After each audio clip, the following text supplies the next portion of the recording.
ریاب road پہ Shahwani stadium کے قریب سردار عطا اللہ مینگل کی چوتھی برسی کے سلسلے میں جلسہ جاری تھا۔ پولیس کا کہنا ہے کہ دھماکہ جلسے کے اختتام کے بعد ہوا۔ دھماکہ سردار اختر مینگل کی گاڑی کے قریب ہوا۔ کل رات کو پیر محل کے قریب جو ہے وہ مائی سفورہ بند کو دھماکہ خیز مواد سے جو ہے وہ اڑا دیا گیا۔ یہ دھماکہ بھی جو ہے وہ کل رات کو تقریباً آدھی رات کے قریب جو ہے یہ دھماکہ کیا گیا ہے۔ ایک اور کنٹروورسی جو ہے وہ مریم نواز صاحبہ کی تصویر کے حوالے سے کافی چل رہی ہے۔ یہ ایک مسجد کا بیسیکلی پوسٹر ہے اور اس کے اوپر بھی جو ہے وہ مریم نواز صاحبہ کی تصویر لگائی گئی۔ بعد میں یہ خبر آئی کہ مریم نواز نے جو ہے اس کا بڑا سخت نوٹس لیا ہے۔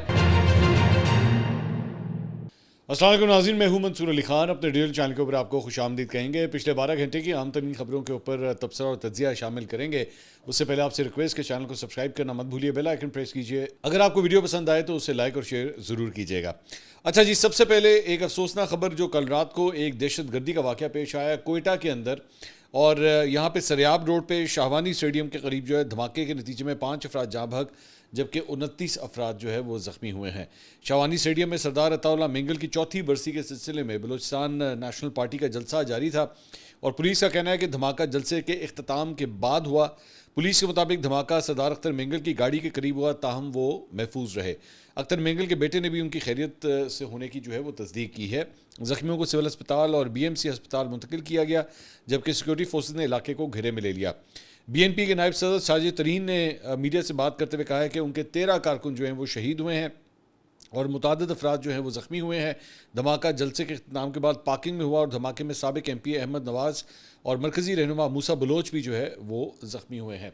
تو اس موقع کے اوپر یہ بڑا سگنیفیکنٹ ایک ڈیولپمنٹ ہے۔ اس کی ریزن یہ کہ اس موقع کے اوپر آپ جانتے ہیں کہ پہلے ہی پاکستان جو ہے وہ فلڈز کی وجہ سے، سیلاب کی وجہ سے جو ہے وہ کافی پھنسا ہوا ہے اس وقت، اور جو ایک ہنگامی صورتحال بنی ہوئی ہے، تو اس دوران دہشت گردی کا یہ واقعہ ہونا، اور وہ بھی اس مرتبہ بلوچستان کے اندر۔ اب بلوچستان ایک واحد صوبہ ہے جہاں پہ ابھی تک فلڈز کی وجہ سے کوئی پرابلم نہیں آئی تھی۔ باقی خیبر پختونخوا میں آپ جان چکے ہیں، گلگت بلتستان میں دیکھ چکے ہیں، پنجاب آلریڈی سفر کر رہا ہے اور سندھ میں یہ سلسلہ شروع ہونے والا ہے۔ وہیں پہ اتنا بڑا دہشت گردی کا ایک واقعہ ہوتا ہے، اور ذہن میں رکھیے گا کہ سردار اختر مینگل جو ہے ان کا اب اپوزیشن سے تعلق ہے، اور مطلب وہ اس وقت پاکستان تحریک انصاف کے قریب جو ہے وہ سمجھے جاتے ہیں۔ اور صرف یہ نہیں بلکہ مہرنگ بلوچ کی سپورٹ میں بھی جو ہے وہ اختر مینگل صاحب نے پورا ایک دھرنا دیا تھا، احتجاج کیا تھا ان کی رہائی کے لیے، ایون دو وہ رہائی جو ہے وہ ابھی تک نہیں ہو سکی ہے۔ تو کیا یہ وہ دہشت گرد، وہ ایسے عناصر جو ملک میں افراتفری پھیلانا چاہتے ہیں، جس کی وجہ سے اختر مینگل صاحب کو جو ہے اس طرح ٹارگٹ کیا گیا ہے یا کرنے کی کوشش کی گئی ہے، یہ ایک بہت بڑا پلان ہو سکتا ہے کہ پاکستان کے اندر جو ہے افراتفری پھیلائی جائے۔ اس کے علاوہ آئی ایس پی آر کے مطابق 2 ستمبر کو صبح بزدلانہ دہشت گرد حملے میں بھارتی پراکسی فتنہ الخوارج سے تعلق رکھنے والے دہشت گردوں نے بنو ضلع میں فیڈرل کانسٹیبلری ہیڈ کوارٹرز کو جو ہے وہ نشانہ بنایا۔ خوارج نے ہیڈ کوارٹرز کی بیرونی سیکیورٹی کو توڑنے کی کوشش کی، تاہم جوانوں کے چوکس اور پرعزم رد عمل نے ان کے ناپاک عزائم ناکام بنا دیے۔ مایوسی کے عالم میں دہشت گردوں نے بارودی مواد سے بھری گاڑی کو حفاظتی دیوار سے ٹکرا دیا اور خودکش دھماکے کے نتیجے میں بیرونی دیوار کا کچھ حصہ منہدم ہو گیا اور قریبی شہری ڈھانچے کو جو ہے وہ نقصان پہنچا، جس سے 3 بے گناہ شہری جو ہے وہ زخمی ہوئے۔ آئی ایس پی آر کے مطابق جوانوں نے دہشت گردوں کو نشانہ بنایا اور بعد میں آپریشن کے ذریعے ان 5 یہاں پہ دہشت گرد تھے ان کو ہلاک کر دیا گیا۔ تاہم اس شدید فائرنگ کے تبادلے میں فیڈرل کانسٹیبلری اور پاک فوج کے 6 بہادر جوان جو ہیں وہ شہید ہوئے ہیں۔ ادھر لکی مروت کے تھانہ سٹی کی حدود میں جو ہے وہ نامعلوم افراد کی فائرنگ سے 2 پولیس اہلکار بھی شہید ہوئے ہیں۔ دہشت گردی کے واقعات ہیں جو میں آپ کو رپورٹ کر رہا ہوں۔ اس کے علاوہ پچھلے ویلاگ کے اندر ہم نے آپ کو بتایا تھا کہ اینکر پرسن اور یوٹیوبر صحافی رضوان رضی، انہیں سسپینڈ کیا گیا تھا کل پی ٹی وی کی جانب سے، اور وجہ جو تھی ان کے چند ریمارکس تھے اپنے ویلاگ کے اندر جو انہوں نے سندھیوں کے حوالے سے کیے تھے، جس کے اوپر سوشل میڈیا کے اوپر بھی جو ہے وہ بہت کرٹیسزم ہوا تھا، صرف سندھ سے نہیں بلکہ ایون دیگر صوبوں سے تعلق رکھنے والے افراد کی جانب سے بھی جو ہے وہ اس پہ کافی کرٹیسزم ہوا تھا۔ تو اس کے بعد کل رات کو جو ہے ان کی برطرفی کا نوٹیفیکیشن بھی جو ہے وہ جاری کر دیا گیا ہے۔ ذہن میں رکھیے گا کہ اس ساری چیز کے دوران جو ہے وہ انفارمیشن منسٹر عطا اللہ تارڑ شہباز شریف صاحب کے ساتھ ایس سی او کا اجلاس اٹینڈ کرنے کے لیے چائنا گئے ہوئے ان کے ساتھ ہی، تو ان کی غیر حاضری میں جو ہے وہ یہ سب کچھ ہوا ہے۔ یہ جتنی بھی ہائرنگز ہوئی تھی پی ٹی وی کے اندر یہ عطا اللہ تارڑ صاحب کی جانب سے کی گئی تھیں، اور اب ان کو رضوان رضی صاحب کو جو ہے وہاں سے نوکری سے برطرف کر دیا گیا ہے۔ اس کے علاوہ ایک اور کنٹروورسی جو ہے وہ مریم نواز صاحبہ کی تصویر کے حوالے سے کافی چل رہی ہے. آپ جانتے ہیں کہ تصویروں کے حوالے سے اکثر وہ خبروں میں رہتی ہیں اور کچھ جگہوں کے اوپر جو ہے وہ کچھ نہیں بلکہ بہت جگہوں کے اوپر جو ہے وہ بے جا ان کی تصویریں جو ہے وہ لگائی جاتی ہیں.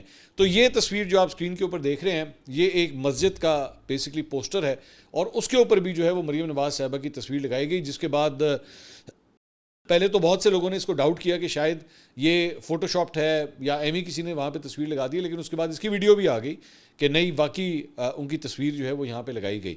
تو اس کے اوپر بعد میں یہ خبر آئی کہ مریم نواز نے جو ہے اس کا بڑا سخت نوٹس لیا ہے اور ڈپٹی کمشنر منڈی بہاؤالدین سے اس کی وضاحت طلب کی ہے اور مسجد کے اوپر اپنی تصویر لگانے پر ڈپٹی کمشنر کی جو ہے وہ سرزنش بھی کی گئی ہے اور ضلعی انتظامیہ اور سرکاری اداروں کو اپنی تصویر کے حوالے سے ایس او پیز پر عمل کرنے کی ہدایت کی گئی ہے.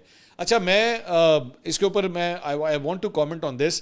بات یہ ہے کہ جب آپ کو خود تصویریں کھنچوانے کا اتنا زیادہ شوق ہونا اور اپنی تصویر ہر جگہ پوسٹ کرنے کا شوق ہو تو وہ بیچارہ مطلب جسے کہتے ہیں نا شاہ سے زیادہ شاہ کا وفادار, اس نے کہا جی 2 چمچ چینی ڈالنے کے بجائے اس نے چینی میں چائے ڈال دی.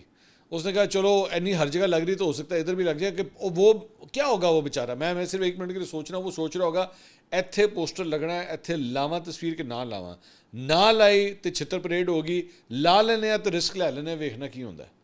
تو اس بیچارے نے لگا دیا. اب اس کو نہیں سمجھ آ رہی تھی کہ بھائی یہ ہوگا. اب میں جو ایک چیز میں نے انڈرسٹینڈ کی ہے نا اس پنجاب گورنمنٹ کے حوالے سے خاص طور پہ وہ یہ ہے کہ یہ سوشل میڈیا کو بہت مانیٹر کرتے ہیں. یہ میں آپ کو اندر کی بات بتا رہا ہوں, سوشل میڈیا کو بہت مانیٹر کرتے ہیں اور دیکھتے ہیں کہ سوشل میڈیا کے اوپر جو ہے نا وہ کون سی چیز جو ہے وہ چل جاتی ہے اور کون سی چیز نہیں چلتی.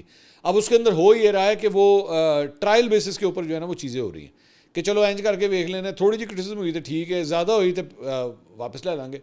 تو یہاں پہ بھائی اصل بات یہ ہے کہ آپ اپنی تصویریں ہر جگہ لگانا بند کریں تاکہ وہ بیچارے سرکاری افسران بھی جو ہیں وہ کلیئر ہو جائیں کہ نہیں جی نہیں لانی, ہر جگہ نہیں لگانی, ضرورت نہیں ہے.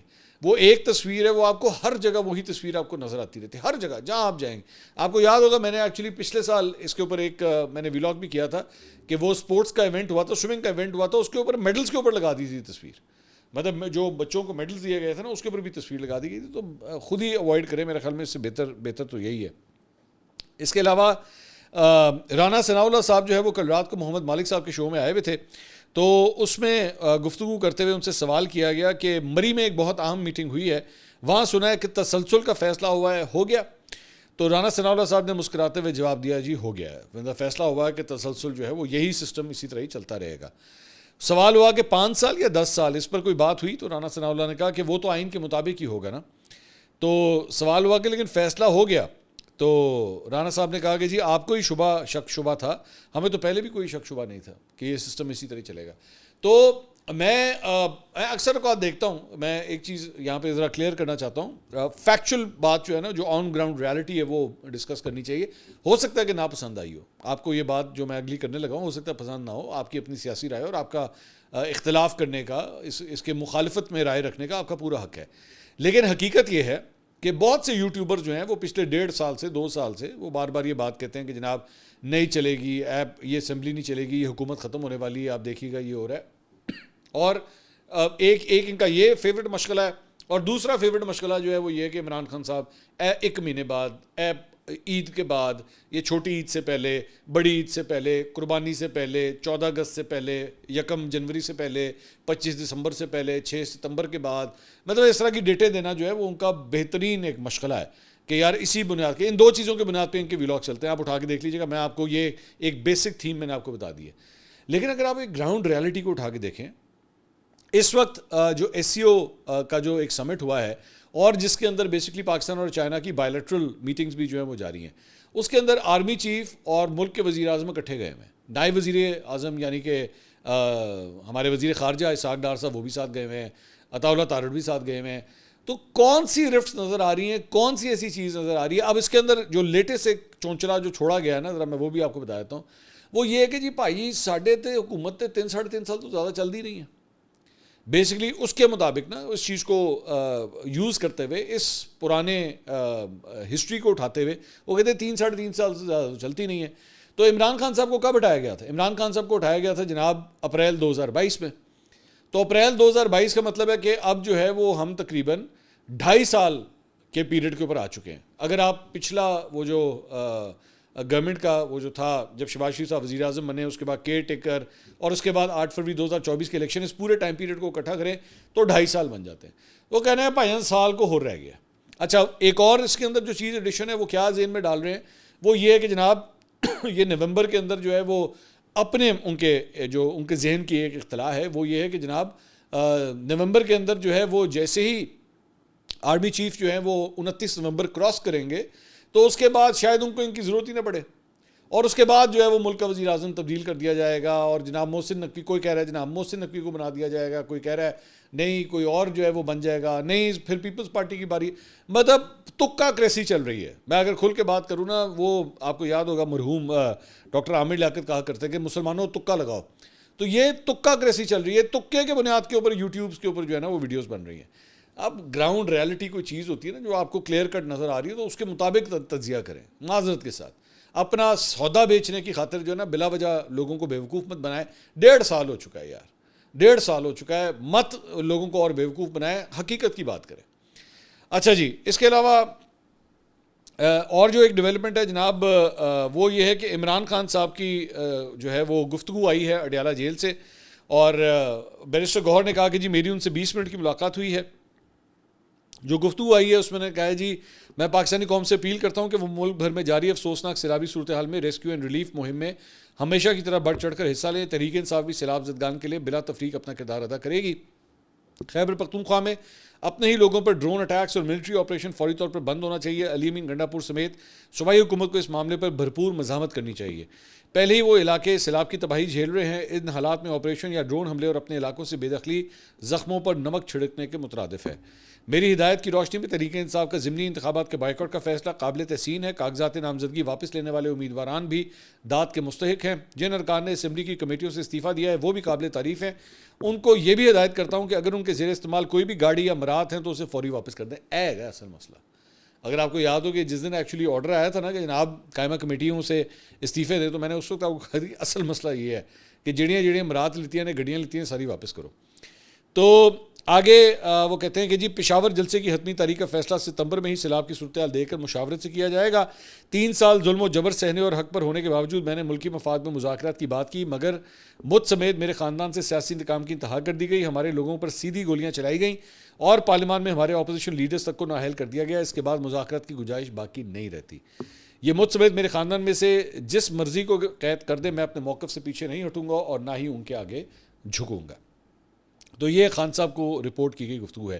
اس کے علاوہ عمران خان صاحب کی میڈیکل رپورٹ جناب سامنے آئی ہے. اس میڈیکل بورڈ نے عمران خان کی صحت کو درست قرار دیا ہے اور کہا گیا ہے جی کان اور دانت حساس ہونے پر سپورٹیو مینجمنٹ تجویز کی جا رہی ہے. سپورٹیو مینجمنٹ جنوری 2024 سے عمران خان کے کان کو اسپیشلسٹ چیک کر رہے ہیں. رپورٹ میں کہا گیا ہے کہ پمس میڈیکل بورڈ نے پہلی بار کان اور دانتوں کے لیے سپورٹیو مینجمنٹ تجویز دی ہے. اس میں کہا گیا ہے کہ اکتوبر 2024 سے اگست 2025 تک پمس میڈیکل بورڈ بانی کا چیک اپ کر رہا ہے. ان کے ذاتی مولوی ڈاکٹر فیصل نے جولائی 2024 میں جیل کا آخری وزٹ کیا تھا.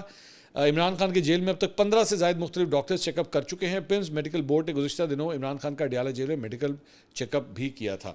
تو یہ جو سپورٹیو مینجمنٹ ہوتی ہے اس کا مطلب کیا ہے؟ اب اس کے اوپر بہت سے جو ہے نا وہ اس کے معنی نکالے جا رہے ہیں. کچھ لوگ تو یہ بھی کہہ رہے ہیں کہ جناب اس کا مطلب ہے کہ ان کو جو ہے وہ شاید بنی گالا شفٹ کرنے کی تیاری کی جا رہی ہے کہ ان کو سپورٹیو مینجمنٹ چاہیے علاج کے لیے.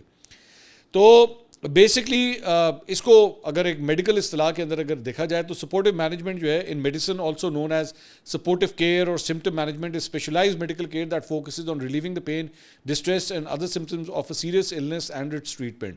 کہ جناب ان کو جو ہے نا کنٹینیوس سپورٹ کی ضرورت ہے. یہ نہیں ہو سکتا کہ ہفتے کے بعد یا 15 دن کے بعد ڈاکٹر آ کے دیکھے. ان کو کنٹینیوس کیئر کی ضرورت ہے.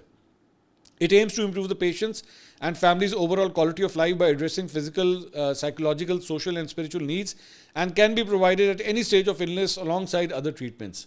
تو بڑی گہری قسم کی یہ تجویز ہے یہ ہسپتال سے جو آ رہی ہے. تو اس کی وجہ سے جو ہے نا وہ مختلف قسم کی باتیں ہونا شروع ہو گئی ہیں کہ کہیں اس بات کی تیاری تو نہیں ہو رہی کہ ان کو بنی گالا جو ہے وہ شفٹ کیا جائے تاکہ آپس میں معاملات جو ہے وہ کوئی ڈیل شیل وغیرہ یا کوئی لچک یا کوئی اس طرح کی باتیں. تو ظاہری بات ہے جب اس طرح کا ایک نسخہ آئے گا تو پھر اس کے بعد باتیں تو ہوں گی. اچھا جی, اس کے علاوہ علیمہ خان صاحبہ نے صحافیوں سے گفتگو کی. انہوں نے کہا جی عمران خان کے بچے اب ایمبیسی میں جائیں گے کیونکہ ان کو ویزا نہیں دیا جا رہا. برطانوی حکومت نے عمران خان کے بیٹوں کو برطانوی پاسپورٹ پر ویزا لگوانے کا مشورہ دیا ہے. برطانوی حکومت نے کہا ہے کہ اگر آپ برطانوی پاسپورٹ پر ویزا لگوائیں تو آپ کو کونسلر رسائی بھی دی جائے گی, کیونکہ یہاں کے وزیر ان کو کھلی دھمکیاں دے رہے ہیں کہ وہ اگر یہاں آئیں گے تو ان کو گرفتار کر لیں گے. اگر آپ کو یاد ہو کہ جس دن پہلی دفعہ یہ بات سامنے آئی تھی کہ جناب انہوں نے برٹش پاسپورٹس جمع کروائے ہیں, تو میں نے سب سے پہلے اس وقت آپ کو یہ خبر دی تھی کہ اس کی وجہ یہ ہے کہ وہ چاہتے ہیں کہ ان کو کور ملے یہاں کے ہائی کمیشن کا, برٹش ہائی کمیشن کا ان کو کور مل سکے, کیونکہ جب وہ پاکستان میں انٹری کریں تو وہ بیسکلی نائکوب پہ کرنا نہیں چاہتے, ورنہ ان کے پاس نائکوب موجود ہے. علیمہ خان صاحبہ نے خود کہا کہ جی ایک کا مل نہیں رہا اور ایک کا گم گیا, یعنی دونوں کے گم گئے. تو نائکوب بنانا کوئی مسئلہ نہیں ہے. نائکوب میں نے پتہ کروایا تھا, میں نے نادرہ وغیرہ سے میں نے پتہ کرایا تھا جی نائکوب اگر گم جائے کتنی دیر میں ملتا ہے. انہوں نے کہا جی 2 ہفتے میں مل سکتا ہے, کوئی ایشو نہیں ہے. لیکن یہ نائکوب پہ سفر کرنا نہیں چاہتے, اور نائکوب اگر ان کے پاس ہو تو ان کو ویزے کی ضرورت ہی نہیں, انہیں سمپلی جہاز پہ بیٹھنا ہے, لینڈ کرنا ہے, نائکوب دکھانا ہے تو چلو جی السلام علیکم بہت شکریہ. لیکن یہ نائکوب پہ اس لیے نہیں آنا چاہ رہے, یہ برٹش پاسپورٹس پہ اس لیے آنا چاہ رہے تاکہ ان کو برٹش ہائی کمیشن کا جو ہے وہ کانسولر سروسز مل سکیں. اگر ان کو گرفتار کیا گیا یا ان کو کوئی پرابلم ہوئی تو ان کو لیگل ہیلپ بھی مل سکے. دوسری بات ظاہری بات ہے ان کی والدہ جو ہیں وہ ایک مطلب ایگزیکٹو سمجھی جاتی ہیں برٹن کے اندر, and no offence to her, مطلب ظاہری بات ہے ایک بہت بڑی فیملی ہے وہاں کی, تو ان کے تعلقات بھی ہیں, اور ان کے بیٹوں کو ساتھ اگر کچھ یہاں پہ ہو پاکستان میں تو اتنا آسان نہیں ہوگا. برٹش ہائی کمیشن جو ہے 1 منٹ میں ایکٹیو ہوگا ان دونوں کے لیے.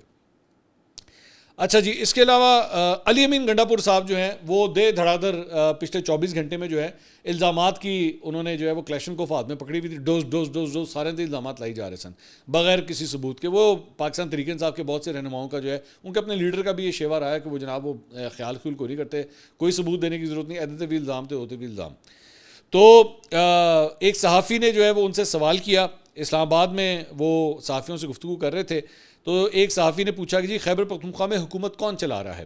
عمران خان کے حکم کے باوجود تیمور جھگڑا اور کامران منگش کو کابینہ کا حصہ کیوں نہیں بنایا گیا؟ صحافی نے سوال کیا کہ کہا جا رہا ہے کہ صوبے کے معاملات آپ کے بھائی فیصل امین گنڈاپور چلا رہے ہیں, اس میں کتنی حقیقت ہے؟ تو گنڈاپور صاحب نے جواب دینے کے بجائے صحافی پر جو ہے وہ ٹرانسفر پوسٹنگ کروانے کا جو ہے وہ اور رشوت خوری کا انہوں نے الزام لگا دیا. علی امین گنڈاپور کے الزام پر جیو نیوز کے نمائندے نے جب پوچھا کہ کیا آپ کے پاس اس حوالے سے کوئی ثبوت ہے تو انہوں نے کہا نہیں میں تو مذاق کر رہا تھا. علی امین کے انداز گفتگو اور جارحانہ رویے کے بعد صحافیوں نے مزید ان سے پھر سوالات نہیں کیے. مجھے بڑا اعتراض ہے اپنے صحافی بھائیوں سے, میں ایک گلہ کرنا چاہوں گا یہاں پہ کہ جب اس طرح کی کوئی حرکت کوئی پولیٹیشین, کوئی چیف ایگزیکٹو, اینی ون, اگر وہ کسی جرنلسٹ کے اوپر یہ اس قسم کا الزام لگائے نا تو آپ کو سب کو وہیں پہ ریئیکٹ کرنا چاہیے. وہاں پہ چپ کر کے مت کھڑے ہوا کریں جب اس قسم کا, یہ بات مذاق کی نہیں ہے. This is basically something about character, یہ اس صحافی کے کیریکٹر کے اوپر الزام لگانے والی بات ہے. ادھر وہیں پہ پلٹ کے جواب دیں. گنڈاپور کو بھی پھر 2 سنائیں اور پھر آپ لوگ بھی بعد میں کہتے ہیں جناب ہم مذاق کر رہے تھے. لگا دیں نا 2, پھر آپ بھی لگا دیں کہ جناب آپ کی بھی شہد کی بوتل کا جو ہے وہ ایک کیس چل رہا ہے, تو آج بھی شہد کی بوتل پیتے ہیں یا چھوڑ دیے شہد, کہہ دیں نا. اور اگر پھر وہ غصہ کریں تو پھر آپ بھی کہہ دیجیے گا ہم بھی مذاق کر رہے تھے, کہہ دیں, اس میں ایسی کون سی بات ہے. So these politicians need to learn کہ آپ اس طرح جو ہے وہ کسی صحافی کے اوپر الزام نہیں لگا سکتے. آئی تھنک جو انہوں نے کویشچن کیا تھا اس جرنلسٹ نے بالکل جینوئن کویشچن کیا تھا. یہ عمران خان صاحب کے آرڈرز تھے کہ تیمور جھگڑا کو جو اور کامران منگش کو جو ہے وہ کیبنٹ میں شامل کیا جائے, کیوں نہیں کیا گیا؟ کیا عمران خان صاحب کے احکامات جو ہیں وہ پاکستان تحریک انصاف پہ نہیں چلتے؟ اب کلیئر کٹ بتا دیں. تو بیسیکلی گنڈاپور صاحب نے جو ہے آسان طریقہ ڈھونڈا کہ انہوں نے جواب دینے کے بجائے جو ہے نا صحافی کے اوپر الزام لگا دو. یہ پرانا طریقہ کار ہے کہ اگر کوئی سخت بات کرے, کوئی اختلاف کرے, او بھائی تجھے لفافہ لے لیا, تجھے پیسے لے لے. پرانی عادت ہے ان کی, کوئی نئی بات نہیں ہے. اس کے علاوہ اور پیسے لینے کی جہاں تک بات ہے, انہوں نے مولانا فضل الرحمان کے اوپر بھی تنقید کر دی ہے, اور انہوں نے کہا ہے کہ جی مولانا فضل الرحمان اگر حق کا کلمہ پڑھنے کے لیے راضی ہو گئے ہیں تو میں ان کو ویلکم کروں گا, لیکن مولانا فضل الرحمان کو میں جانتا ہوں وہ حق کا کلمہ نہیں پڑھیں گے. انہوں نے 26ویں آئینی ترمیم میں پیسے لے لیے ہیں اور ووٹ بھی دیے ہیں. ہماری پارٹی نے مولانا کے پیچھے نمازیں پڑھی مگر مولانا نے حکومت کا ساتھ دے دیا. صحافی نے سوال کیا کہ آپ مولانا پر پیسے لینے کا الزام لگا رہے ہیں, یہ پہلی بار سامنے آیا ہے. اس پر انہوں نے جواب دیا کہ تو مولانا ووٹ کیوں دیں گے, پیسے ہی لیے ہوں گے نا. تو گنڈاپور نے کہا کہ عورت کی حکمرانی کو حرام کہنے والا ڈیزل کے پرمٹ پر بک گیا اور عورت کی حکمرانی کو قبول کر لیا. ڈی آئی خان کے عوام کو کہا جاتا تھا مولانا کو ووٹ دیں. مولانا کے ڈیرہ اسماعیل خان میں ضمانت ضبط ہوئی. یہ بلوچستان سے بھی فارم 47 پر جیتے ہیں. مولانا ہمیشہ باسز کا حکم مانتے ہیں. مولانا نے ہمیشہ نوٹ وکھا میرا موڈ بنے کا راستہ اختیار کیا. اچھا, یہ بھی ان کا ایک پیٹ جملہ ہے.